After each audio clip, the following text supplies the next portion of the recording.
भाइयों और राष्ट्रपति जी ने आप हमारे अगले ऐलान का इंतजार कीजिए। भाइयों और बहनों, राष्ट्रपति जी ने आपातकाल की घोषणा की है। इससे आतंकित होने का कोई कारण नहीं है। ये आवाज है तत्कालीन प्रधानमंत्री इंदिरा गांधी की, जिन्होंने 26 जून 1975 की अल सुबह ऑल इंडिया रेडियो के माध्यम से बयान दिया कि भाइयों एवं बहनों, राष्ट्रपति जी ने देश में आपातकाल की घोषणा की है। किसी को घबराने और परेशान होने की आवश्यकता नहीं है। पर इस घोषणा के बाद देश ने लोकतंत्र में वो काला दौर देखा, जिसके बाद घबराना और परेशान होना तो दूर, जनता सरकार के अत्याचारों से त्राहिमाम त्राहिमाम करके कहने लगी। और आज उसी आपातकाल के 50 साल पूरे होने वाले हैं। इसी मुद्दे पर हम सब बात करने वाले हैं। दरअसल आपातकाल लागू करने की पीछे की पृष्ठभूमि ये है कि 1970 के आसपास देश में आर्थिक अस्थिरता बढ़ रही थी, बेरोजगारी चरम पे थी, महंगाई बढ़ रही थी, जिसके बाद बिहार और गुजरात जैसे बड़े राज्यों में छात्रों के आंदोलन चालू हो गए थे। और इन सभी आंदोलनों का नेतृत्व कर रहे थे उस समय के गांधी कहे जाने वाले महान क्रांतिकारी जयप्रकाश नारायण, जिनकी छतरी के तले देश में चल रहा था संपूर्ण क्रांति का आंदोलन।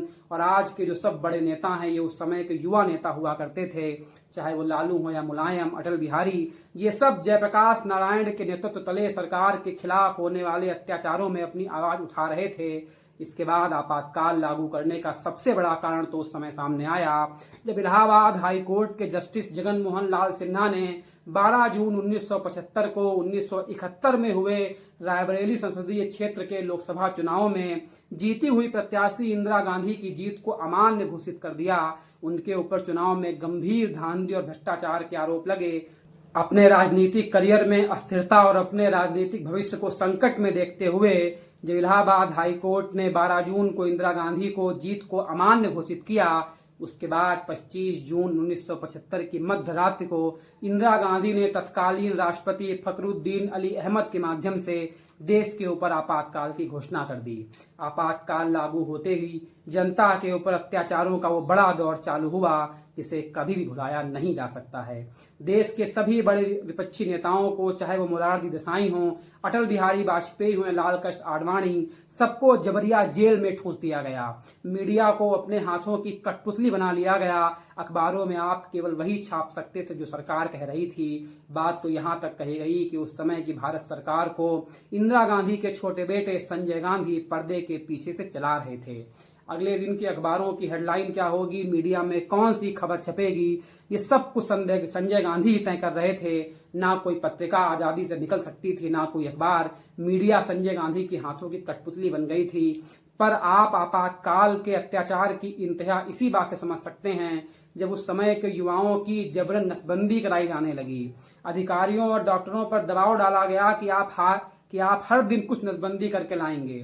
साइकिल से और मोटरसाइकिल स्कूटरों से जाने वाले 9 युवकों को 16, 17, 18, 19, 20 साल के बच्चों को जबरदस्ती पकड़ करके उनकी नसबंदी करा दी गई। और उसी समय संजय गांधी के आदेश पे दिल्ली में स्थित तुर्कमान गेट की वो घटना हुई, जिसके बाद इस अत्याचार के खिलाफ जनता मुखर होने लगी और आपातकाल का बांध टूटने लगा। सारे नेता तो जेल में थे, जनता की आवाज उठाने वाला कोई नहीं था। मीडिया को इतना केंद्रित कर दिया गया था, इतना दबा दिया गया था कि जनता की आवाज को उठा ही नहीं पा रही थी और देश के ऊपर बीत रहा था भयंकर संकट, जिसे हम सब कह रहे थे आपातकाल। पर वो कहते हैं ना कि हर अत्याचार और काली रात की एक सुबह होती है। ऐसा ही हुआ 1977 को जब इंदिरा गांधी ने चुनावों की घोषणा की। उनको उम्मीद थी कि वो भारी बहुमत से जीत के आएंगी, पर हुआ इसका उल्टा। जनता ने इंदिरा के अत्याचारों से इतनी तंग आ चुकी थी कि उसने इनकी सरकार को उखाड़ फेंका। उखाड़ ही नहीं फेंका बल्कि जनता पार्टी के नेतृत्व में एक नई सरकार बनी, जिसमें अटल बिहारी वाजपेयी, मोरारजी देसाई जैसे नेता शामिल थे। और इस पूरी क्रांति के पीछे चलने वाले जयप्रकाश नारायण ने अपने आप को सरकार से दूर रखा। हालांकि ये सरकार ज्यादा दिन तक नहीं चल पाई, पर एक बात तो साबित हो गई कि जब भी कोई सरकार या प्रधानमंत्री देश के ऊपर अत्याचार करने का प्रयास करेगा या तानाशाही करने का प्रयास करेगा, तो भारत की जनता उसके खिलाफ एकजुट होकर के आवाज उठाना आज भी जानती है। वो उसके खिलाफ मुखर होना आज भी जानती है। अपने मौलिक अधिकारों के लिए एकजुट होना आज भी जानती है। इस देश ने कभी किसी का अत्याचार नहीं सहा, न सहेगा। और ऐसा ही कुछ 1975 में हुआ था, जब 21 महीने के उस काले दौर में देश के ऊपर तमाम संकट आए, पर देश उन संकटों से निकल करके बाहर निकला।